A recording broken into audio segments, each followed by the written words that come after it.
Benoît Piette a-t-il mortellement blessé Adeline, son épouse, dans l'intention de la tuer? C'est la question à laquelle doivent répondre les jurés aujourd'hui aux assises de Rennes. Rappel des faits, le 3 juillet 2006, Benoît Piette, manutentionnaire à la Gouanière, signale la disparition de son épouse, avec laquelle il est en instance de divorce. 2 ans plus tard, lors d'une garde à vue, il craque. Il avoue avoir enterré le corps dans le jardin de leur maison, puis l'avoir déterré pour le brûler sur le barbecue familial. Mais il nie l'avoir tué. C'est le début d'une affaire compliquée et sordide. Le couple avait 7 enfants. Ce que j'attends d'abord, c'est un verdict exemplaire et une peine qui soit à la hauteur de l'espérance, de la douleur des enfants. Le parquet a requis 30 ans de réclusion criminelle. Je pense que c'est une peine qui serait une solution équilibrée.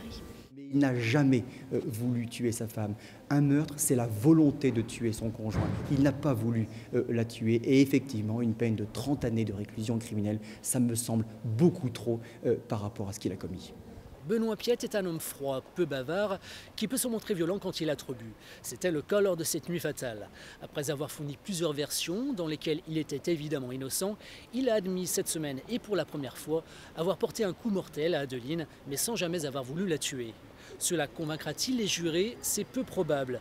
Benoît Piette a tout contre lui, dont un détail sordide. Il avait versé de la chaux vive sur le corps de son épouse avant de l'enterrer. Il encourt 30 années de réclusion criminelle.